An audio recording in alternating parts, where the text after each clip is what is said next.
നമ്മളൊരു പുതിയ വീഡിയോയിലേക്ക് എല്ലാവർക്കും സ്വാഗതം. അന്ന് നമ്മളുള്ളത് വയനാട് മീനങ്ങാടിയിലാട്ട. ഞങ്ങൾ വയനാട് കറങ്ങാൻ വന്നപ്പോൾ ആക്ച്വലി ഇന്നലെ നമ്മൾ കുറച്ച് ലേറ്റ് ആയിട്ടാണ് വന്നപ്പോൾ എന്താ പറയുക, അത്യാവശ്യം നല്ല ലേറ്റ്, ഒരു മണിയൊക്കെ ആയിരുന്നു. അപ്പോൾ നമ്മൾ രാത്രിയൊക്കെ ആയതുകൊണ്ട് എല്ലാവരും ടയേർഡും കാര്യങ്ങളൊക്കെ ആയിട്ട് നമ്മൾ ഷൂട്ടൊന്നും ചെയ്തില്ല. നമ്മളെ ഫ്രണ്ട് ഇവിടെ നിന്നിട്ടാണ് വർക്ക് ചെയ്യുന്നത്. അപ്പോൾ അവനെ കാണാൻ വന്നതാണ്. അവനെ കാണാം, പിന്നെ ഒന്ന് മൊത്തം വയനാട് കറങ്ങിയിട്ട് തിരിച്ചു വന്ന പ്ലാനിൽ വന്നതാണ് കേട്ടോ. അപ്പോൾ നമ്മളുള്ളത് അവൻ്റെ വീട്ടിലാണ്. എന്താ പറയുക, ഒരു രക്ഷയില്ലാത്ത എന്താ പറയുക പഴയൊരു വീടാണ്. നിലങ്ങളൊക്കെ ടൈൽസ് ഇട്ടതാണ്. ചെക്കന്മാരൊക്കെ ഇവിടെ റെഡി ആയിട്ടുണ്ട് കേട്ടോ. ശരിയാ രാശിയുടെ രാശിയുടെ രാജു നമ്മൾ വന്നതില് രാജുവിടെ കുക്കിംഗ് തുടങ്ങിയിട്ടുണ്ട്. രാജുവാ രാജു എന്താണ് സ്പെഷ്യൽ? എന്താണ് മുട്ടക്കറി? പിന്നെ എന്താണ് മുട്ടക്കറി കൊണ്ടുപോട്ടെ. രാജു പണിക്ക് പോണതിന്റെ ഉള്ളില് ലീവാക്കാൻ പറ്റില്ല, ആൾ കുറച്ച് തിരക്കുള്ള പണിയാണ് അത്ര. അതെന്താ പറയാ, നമ്മൾ വന്ന പ്രമാണിച്ച് വേഗം രാവിലെ 6 മണിക്ക് തന്നെ എണീറ്റ് ഫുഡൊക്കെ ഉണ്ടാക്കിയിട്ട് പോകാനുള്ള പ്ലാൻ ഇട്ടാ. ഇതാണ് രാജുവിന്റെ കിച്ചൺ ഇട്ടാ. രാജുക്ക് എന്താണിത്? ഒരു രക്ഷയില്ലാത്ത സ്ഥലം, ഇവിടുന്ന് ഇറങ്ങാൻ പറ്റുന്നില്ല. പിന്നെ ഞങ്ങൾ ഇറങ്ങിയിട്ടൊന്ന് കാണിച്ചു തരാം. അത്യാവശ്യം നല്ല മിനിട്ടും ബ്രഷ് ഒക്കെ ചെയ്തിട്ട് വരികയാണ്. മിനിട്ടാ ബ്രഷ് ചെയ്താ? ഞാൻ ബ്രഷ് ചെയ്തിട്ടില്ല. എങ്ങനെയുണ്ട്? തണുപ്പ് എങ്ങനെയുണ്ട്? ക്ലൈമറ്റ് എങ്ങനെയുണ്ട്? മൊത്തത്തിലൊരു എൻ്റെ ഒരു കാൽക്കുലേഷനിൽ പിന്നെന്താ പറയുക, ഒരു 4-5 ഏക്കർ വരുന്നുണ്ട് സ്ഥലം. ഫുള്ള് കാപ്പി, തെങ്ങ്, പിന്നെന്താ പറയുക റബ്ബറുണ്ട്, കഴുങ്ങുണ്ട്, അങ്ങനെ എല്ലാ ഐറ്റംസുകളും കേട്ടാ ഇവിടെ ഉള്ളത്. എന്തായാലും ഒരു രക്ഷയില്ലാത്ത സ്ഥലം തന്നെ കേട്ടാ. എനിക്ക് ഇവിടുത്തെ പ്രകൃതി ഭംഗി. പക്ഷെ എന്നവർ പറയുന്നത് തണുപ്പ് കുറവാന്നാ പറയുന്നത്. പിന്നെ നമ്മൾ മുന്നിലെ ചെറിയ പശുവിന്റെ തൊഴുത്തുണ്ട്. അവിടെ ഒരു 4 പശുക്കളായിട്ടുണ്ട് കേട്ടാ. അങ്ങനെ ഇറങ്ങി പോകുമ്പോഴുള്ള കാഴ്ചകൾ ഇതാണ് ഓരോ പശുത്തൊഴുത്ത് വരുന്നത്. 1, 2, 3, 4 പശുക്കളുണ്ട്. പിന്നെന്താ പറയാ,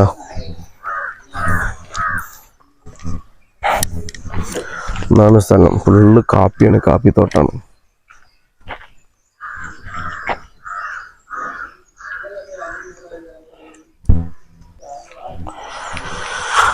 എന്തായാലും ഇവിടെ രാജു പറയുന്നത് നല്ല കുറച്ച് അങ്ങോട്ട് നടന്നു കഴിഞ്ഞാൽ ഇവിടെ തന്നെ ഇറങ്ങിപ്പോയാൽ നല്ല പാടങ്ങളുണ്ട്, കാണാൻ പറ്റിയ അടിപൊളി സ്ഥലങ്ങളുണ്ട്, റിസോർട്ട് കാര്യങ്ങളൊക്കെ ഉണ്ട് പറയുന്നു. ഞങ്ങൾ ജസ്റ്റ് ഒന്നൊരു മോർണിംഗ് വാക്കിങ്ങിന് വേണ്ടിയാണ് ഇറങ്ങാൻ പോകുന്നത്. രാജുഭായി കുക്കിങ്ങിൻ്റെ പരിപാടിയിലാണ്.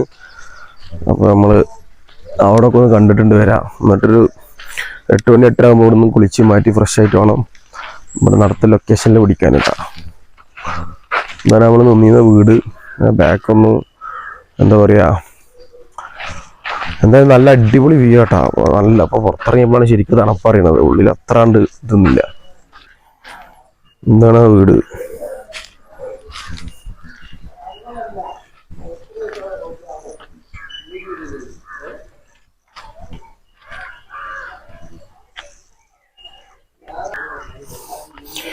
ഇവിടെ എനിക്കൊന്ന് ഇതിന്റെ ഓണർ, ഈ ഇവര് നിന്ന ഓണർ വേറെ വീട് വെച്ച് അങ്ങോട്ട് മാറി. അപ്പൊ അവര് പണ്ട് നിന്ന വീടാട്ടാ. അപ്പൊ അത് എനിക്ക് റെന്റ് ഔട്ട് ചെയ്യുന്നതാണ്. അങ്ങനെയാണ് രാജുഭായി ഒക്കെ ഇവിടെ വീട് വാടകയ്ക്ക് എടുത്തിട്ടാ. ഷെരുവിന്റെ ഫോണിൽ തന്നെ അതിന്റെ മെസ്സേജ് ഒക്കെ വന്നിട്ടുണ്ട്. മീനങ്ങാടി എന്ന കാലാവസ്ഥ അല്ലെ? മീനങ്ങാടി എന്നിടത്തെ കാലാവസ്ഥ 29 ഡിഗ്രി സെൽഷ്യസ്. എന്തെനിക്ക് പറയാനുള്ളത് ക്ലൈമറ്റ്? ബായി ഫാമിലിയെ കൂടെ ഒരു വട്ടം വന്നിട്ട് എക്സ്പ്ലോർ ചെയ്ത് പോയതാട്ടാ. ഞങ്ങൾ അത്ര വരാത്തുള്ളൂ. ഞങ്ങൾ കുറെ പ്ലാൻ ഇടുന്നത് ഇപ്പോഴാണ് വർക്കൗട്ട് ആയത്. ഞങ്ങള് നടത്താൻ സ്റ്റാർട്ട് ചെയ്തു കേട്ടാ. കാപ്പിന്റെ തോട്ടത്തിലൂടെ അല്ല, പശത്തോത്തിന്റെ സൈഡിൽ കൂടെ. എന്ത് രാശി എന്താ പറഞ്ഞത്? എന്ത് കാപ്പിയല്ലേ? കാപ്പിന്ന് കാണിച്ചു കൊടുത്താ തോട്ടം രക്ഷയില്ല കേട്ടോ. വീട്ടില് എന്തെങ്കിലുമൊക്കെ ചെയ്യാന്നുണ്ടെങ്കിൽ ഇത് കാപ്പി എടുത്തിട്ട് ഡയറക്റ്റ് കൊണ്ടു വെക്കാണ്. ഉണക്കണം, പുറത്തുള്ള തൊലി എടുത്ത് തുടങ്ങിയതിന് ശേഷം അതിനുള്ള എക്സ്പീരിയൻസ് ഒക്കെ ഇതല്ലേ സാധനം ഇതോട്ടാ കാപ്പി വരുന്നത്. അടുത്ത 2 മാസത്തിനുള്ളിൽ ഇതൊക്കെ എടുക്കാം, വിളവെടുക്കാൻ. പക്ഷേ ഇതിനുള്ളിൽ മൃഗങ്ങളൊക്കെ വരുമോ? മൃഗങ്ങള് ഇല്ല ഇല്ല അങ്ങനത്തെ കാര്യങ്ങളൊന്നുമില്ല. റഷീദ് ഇവിടെ കണ്ട പിരിച്ചോണ്ടിരിക്കുന്ന സാധനം. നമ്മുടെ നാട്ടില് കാശിത്തുമ്പന്ന് പറഞ്ഞ ആ സാധനം നമ്മള് തുമ്പച്ചെടി നമ്മള് ചെറുപ്പത്തിലുണ്ടായിരുന്ന. ഓണത്തിനൊക്കെ നമ്മള് ആകെ പറിക്കുന്ന സാധനങ്ങളാണ് കാശിത്തുമ്പ, മുക്കുറ്റി. ഞാൻ പറയുമ്പോ റിസോർട്ടൊക്കെ എടുക്കാൻ ഇങ്ങനത്തെ സ്ഥലത്തൊക്കെ ഒന്ന് സ്റ്റേ ചെയ്യാനല്ലേ. ഇതാണ് എന്റെ വൈബ്. എക്സ്പെൻസീവ് ആയിട്ടുള്ള സ്ഥലത്തിലും പോയിട്ട് എടുത്തിട്ട് എക്സ്പെൻസീവിന്റെ അല്ല ഇത് കാണാ കാഴ്ചകളെ നോക്ക്. ഒരുപാട് ഏക്കറാണ് നിറഞ്ഞെടുക്കുന്ന സ്ഥലമാണ്. അതായത് ഈ തോട്ടത്തിൽ നിന്ന് പിന്നെ നമ്മൾ നേരെ ഇറങ്ങി പോകുന്ന പാടത്തേക്കല്ലേ വരുന്നത്. പാടത്തിന്റെ വ്യൂ ഇട്ട് നമുക്ക് സിനിമയിലൊക്കെ കാണുന്ന ഒരു ഫീലാണ് ഇവിടെ. ഏത് ഏത് മൂവി? ലാലേട്ടന്റെ താഴ്വാറുണ്ടല്ലോ. താഴ്വാരോ? എന്താണ് കോഴിയാണ് പറമ്പിലൂടെ നോക്കി ഇറങ്ങേണ്ടി പക്ഷേ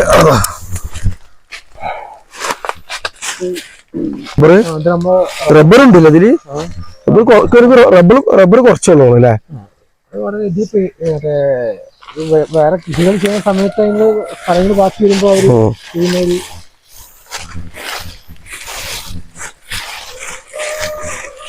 ഇതിങ്ങനെ റബ്ബർ നമ്മൾ പീൽ ചെയ്യും. ദിവസം വന്നിട്ട് എന്ത് ചെയ്യും, നമ്മള് ഒരു ലെയർ നമ്മള് പീൽ ചെയ്തിട്ട് പോവും. രാവിലെ ആകുമ്പോ എന്തെങ്കിലും ലേശം ഉണ്ട്. ഇപ്പൊ കുറവാണ്, ഇപ്പൊ വിളവ് കുറവാണ്.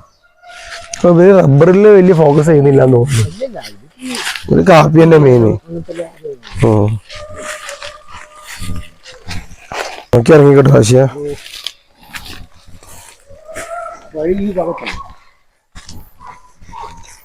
എന്ത് നായന്റെ കുറച്ച് സൗകര്യങ്ങള് എന്റെ വട്ടിയുടെ അടുത്ത് കഴിഞ്ഞൊക്കെ കാശിയ. കൃഷികളാണ്. മൃഗങ്ങൾ ഈ പന്നികളും മുള്ളമന്തി അങ്ങനത്തെ ഐറ്റംസേ ഉള്ളൂ.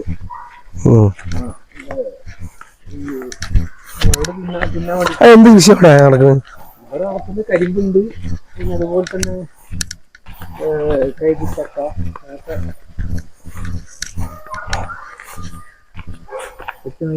എന്താ ക്ലൈമറ്റ് അല്ലേ?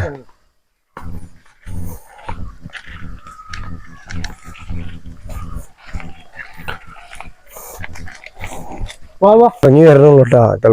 ശരി പാടാ. അങ്ങനെ അങ്ങനെ ഇറങ്ങിക്കോ. അങ്ങനെ അങ്ങനെ അങ്ങനെ എന്നിട്ട് നമ്മൾ അവസാനം കാപ്പിത്തോട്ടം കഴിഞ്ഞ് അല്ലേ? ഏകദേശം 2 ഏക്കർ കാപ്പിത്തോട്ടത്തിലൂടെ നടന്നു. 3 ഏക്കർ തന്നെ ഉണ്ട്. ഇപ്പൊ 2 ഏക്കർ നമ്മൾ നടന്നിട്ടുണ്ടാവും. അപ്പൊ ആ ബാക്കിൽ ഫുള്ള് പാടക കേട്ടാ. ഇനിയുള്ളത് എന്താ പറയാ, കരിമ്പിന്റെ കൃഷി, പിന്നെന്താണ് കഴുങ്ങ്, പിന്നെന്താ പിന്നെന്തൊക്കെയുള്ളത്? കരിമ്പ്, കഴുങ്ങ്, പിന്നെ കഴുങ്ങെന്ന് അറിയും. പിന്നെ വാഴ കൃഷിയിലെ പാടം പിന്നെ നമ്മളോടുള്ള പോലത്തെ പാടം തന്നെ. പക്ഷെ ഇവിടെ മെയിൻ ഇവര് ഇതല്ലേ ഇവരെ കൃഷികൾ. വേറെ സെക്ഷൻ തിരിച്ചിട്ടാണ് വെച്ചിട്ടുള്ളത്. അതായത് പിന്നെ ഓരോ കൃഷി ഓരോ ഏരിയയിലാക്കിയിട്ട്. ആ പറമ്പല്ല രസമല്ലേ റാശി കണ്ടേ? വീണ്ടല്ലേ? അവിടെ പരിചയമുള്ള ഇങ്ങോട്ടൊക്കെ വീടുണ്ട്. ശരിക്കും ഞാൻ പറയുമ്പോ വയനാട് നമ്മള് ഒരു ടൂറിസ്റ്റ് പ്ലേസിൽ മാത്രം വന്നു പോയിട്ടില്ലേ? ഇങ്ങനെ അതിന് ഫ്രണ്ട്സിന്റെ കയറപ്പിലൊക്കെ ഇങ്ങനത്തെ സ്ഥലത്തൊക്കെ വന്നിട്ട് ഒരു ദിവസം താമസിച്ചോളാം.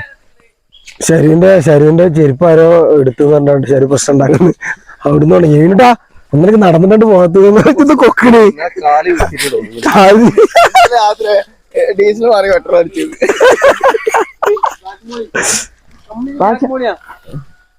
ബ്ലാക്ക് മാല ആക്കി ചെരുപ്പുണ്ടോ? റീൽ എടുക്കട്ടാ.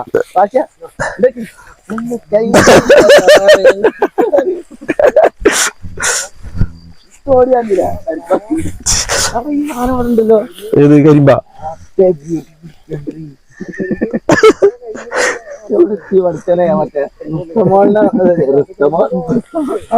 നടക്ക് നടക്ക്.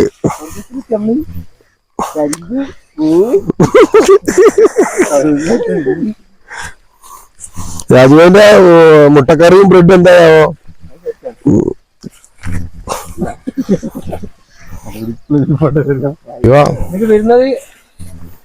നല്ലൊരു ചെറിയ തോട് കേട്ടോ.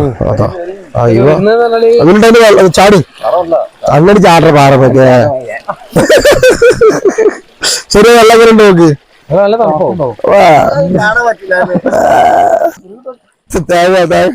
വയനാട് എന്താ കേട്ടത്? വയനാട്ടിൽ 3 ഉണ്ടാവും. നമ്മളവിടെ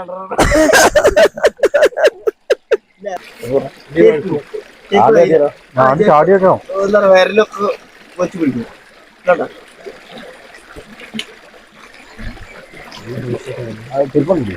ഇത് നല്ല ആ മോനെ എന്താ ഞാൻ ഇരുന്നിട്ട് ഇതാക്കട്ടെ. ആ എന്താ തണുപ്പ് പോലെ തണുപ്പ്.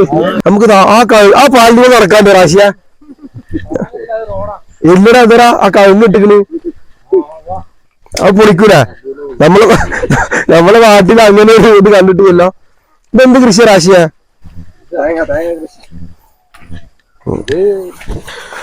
നമുക്ക് കഴുകുന്നൊക്കെ പറഞ്ഞ് അല്ല ഇത് കരിമ്പിന്റെ ബ്യൂട്ടി പാലോ. ഓക്കെ പിന്നെ കേരളത്തിൽ നമ്മൾ ഒരുപാട് കാണുന്ന സ്ഥലങ്ങളുണ്ട്. പക്ഷെ നമ്മൾ വയനാട് വന്നു കഴിഞ്ഞാല് എക്സ്പ്ലോർ ചെയ്യുന്ന കുറച്ച് സ്ഥലങ്ങളുണ്ട്. ഇന്നത്തെ പ്ലാൻ എന്തൊക്കെയാ പറഞ്ഞാണ്? ഇന്ന് തിരുനെല്ലി പായസം ഓക്കെ അത് ഒരു പായസം കുടിക്കണം. പിന്നെന്താ പായസം കുടിക്കാൻ അവൻ പറയും നമ്മളെ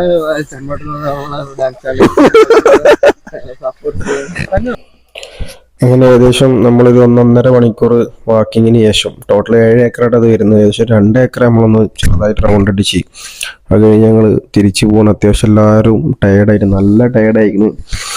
എന്താ പറയുക, അതിലെ ബ്രേക്ക്ഫാസ്റ്റ് ഒന്നും കഴിച്ചിട്ടില്ല, ഒന്നും വെള്ളം പോലും കാലിച്ചായ പോലും കുടിക്കാതെ എല്ലാവരും ഇറങ്ങിയതാണ്. ഇനി പോയിട്ടൊന്ന് ഫ്രഷ് ആയിട്ട് രാജുഭായി നമുക്ക് വേണ്ടി ഫുഡൊക്കെ സെറ്റാക്കി വെച്ചിട്ടുണ്ട്, അത് കഴിക്കണം. പിന്നെ എന്തായാലും ഒരു രക്ഷയില്ലാത്ത സ്ഥലമാണ് സംഭവം. നമ്മൾ വയനാട് ഒരുപാട് വട്ടം വന്നിക്കണെങ്കിലും ഈ മീനങ്ങാടി പരിസരമൊന്നും ഒരിക്കലും നമ്മൾ ഇതുവരെ വന്നിട്ടില്ല കേട്ടോ. മിസ് ചെയ്തിക്കണം. ഇവിടെ അങ്ങനെ രാജുവിടെ ഉള്ളതുകൊണ്ടാണ് അവിടെ വന്നിട്ടൊക്കെ ഇതാക്കിയത്. പിന്നെ ഈ തോട്ടത്തിൽ നല്ല ചക്കപ്പഴമൊക്കെ ഉണ്ടായിരുന്നു, അതൊക്കെ പൊട്ടിച്ച് കഴിച്ചു. പഴുത്തത് ഒരു പീസേ കിട്ടിയുള്ളൂ, ബാക്കി ഞങ്ങൾ 2-4 അടുത്ത് പാക്ക് ചെയ്ത് വീട്ടിലേക്ക് കൊണ്ടുപോയിട്ട് അവിടെ എന്താ പറയുക പഴുപ്പിച്ചിട്ട് കഴിക്കണം. അങ്ങനെ അതൊക്കെ കഴിഞ്ഞിട്ട് എല്ലാവരും ഉണ്ട് കേട്ടോ. എല്ലാവരും അത്യാവശ്യം നല്ല ടയേർഡായിക്കണ്. പിന്നെ കാപ്പിത്തോട്ടത്തിലൂടെ വീണ്ടും പോവാണ്. കാപ്പികൾ എന്താ പറയുക നല്ല നിറഞ്ഞ് കിടക്കുന്നുണ്ട് കേട്ടോ. ഒരുപാട് കാപ്പികൾ എനിക്ക് തോന്നുന്നത് ഇവർ കാപ്പി പറിക്കുന്ന സമയമായതുകൊണ്ടാണ് ഇത്ര തോനെ പഴുത്ത് നിൽക്കുന്നുണ്ട്. അപ്പോൾ കാപ്പി അതൊക്കെ എന്താ പറയുക അതൊരു എന്താ പറയുക ഒരു അതൊക്കെ ഒരു എക്സ്പീരിയൻസ് ചെയ്യേണ്ട ഐറ്റംസ് തന്നെയായിരുന്നു കേട്ടോ. അത്രയും നല്ല അടിപൊളി ലൊക്കേഷൻ തന്നെയായിരുന്നു. ആദ്യമായിട്ടാണ് നമ്മൾ ഇങ്ങനത്തെ ഒരു സ്ഥലത്തേക്ക് എത്തിപ്പെടുന്നത്. ഒരുപാട് ട്രിപ്പ് എല്ലാതും വെവ്വേറെ എക്സ്പീരിയൻസ് ആണ്. സാധാരണ ടൂർ പോകുമ്പോൾ മെയിൻ അത്യാവശ്യം നല്ല അതായത് ഫേമസ് ആയ സ്ഥലത്ത് മാത്രമാണ് പോയിട്ടുള്ളത്. ഇതോട്ട് ഉള്ളേരിയയിലേക്കൊന്നും ട്രാവൽ ചെയ്തില്ല. പ്രാവശ്യം ഞങ്ങളൊരു റൈറ്റ് ആയിട്ടാണ് ഈ ഉള്ളിലേക്ക് പിടിച്ചിട്ടുള്ളത്. എന്തായാലും തിരിച്ചു കയറി പോണ വഴിക്ക് എന്താ പറയുക വഴി ഒന്ന് തെറ്റിയോ എന്നൊരു സംശയം ഉണ്ട് കേട്ടോ. വേറെ ലൊക്കാലിറ്റിയിലായിട്ടാണ് നമ്മൾ കയറിയത്. അങ്ങനെ അവിടുന്ന് നമ്മളൊരു ആളുണ്ടായിരുന്നു, മൂപ്പരോട് ചോദിച്ചു, ഒരാളെ കണ്ടു, റബ്ബർ പറിക്കുന്ന ഒരാളായിരുന്നു. മൂപ്പര് റബ്ബർ പറിക്കുന്നതിൻ്റെ കാര്യങ്ങളെ കുറിച്ചിട്ടൊക്കെ ഒന്ന് പറഞ്ഞു തന്നു, എങ്ങനെയാണ് ചെയ്യൽ, ഇങ്ങനെ വെട്ടുന്ന കാര്യങ്ങളും ചെയ്യുന്ന അതിനെ പറ്റിയിട്ട് കുറച്ച് ക്ലാസ്സൊക്കെ എടുത്തു തന്നു. അവസാനം ഞങ്ങൾ ഇന്ന പീരിച്ചേട്ടൻ്റെ വീട് എന്ന് ചോദിച്ചു. രാജുഭായിൻ്റെ പേരൊക്കെ പറഞ്ഞപ്പോൾ അവരെ കണ്ടുകൊണ്ടൊക്കെ അറിയുന്ന ആൾക്കാർ തന്നെയാണ്. അപ്പോൾ എന്തായാലും മൂപ്പരെ കണ്ടത് നന്നായി. കുറേ കാര്യങ്ങൾ നമ്മുടെ നാട്ടിലൊന്നും റബ്ബറും കാര്യങ്ങളൊന്നും ഇല്ലല്ലോ, അപ്പം അതിനെ പറ്റിയിട്ട് കുറേ കാര്യങ്ങളും ഒരു 2 മണിക്കൂർ കൂടുമ്പോൾ റബ്ബർ എടുക്കുന്നതും അത് അതിൽ ഫില്ലാകുമ്പോൾ വന്ന് എടുക്കുന്നതും പിന്നെ അവരെ കൃഷിനെ പറ്റിയിട്ടുള്ള ഓരോ സംഭവങ്ങളൊക്കെ പറഞ്ഞു തന്നു. അതൊക്കെ കേട്ട് ഞങ്ങൾ തിരിച്ചു പോവാണ്. രാജുഭായി എനിക്ക് തോന്നുന്നു ഞങ്ങൾ അന്വേഷിച്ച് നടക്കുന്നുണ്ട് കേട്ടോ. എന്തായാലും ഒരുപാട് വഴി തെറ്റിയാലും പക്ഷെ വഴി തെറ്റിയാലും ഞങ്ങൾക്ക് എന്താ പറയുക ഒരുപാട് എക്സ്പീരിയൻസ് ചെയ്യാൻ പറ്റിയ സ്ഥലങ്ങളാട്ടാ. വീട്ടിൽ ഞങ്ങൾ വന്ന് കയറിയത് റബ്ബർ തോട്ടത്തിലാണ്. റബ്ബർ തോട്ടം അത്യാവശ്യം വലിയ ഇവർ കൊണ്ടുപോകുന്ന അത്യാവശ്യം നല്ല സ്ഥലം, ഒരുപാട് ഏക്കർ സ്ഥലങ്ങൾ. എത്ര ഏക്കറാന്ന് ചോദിക്കാൻ പറ്റിയില്ല.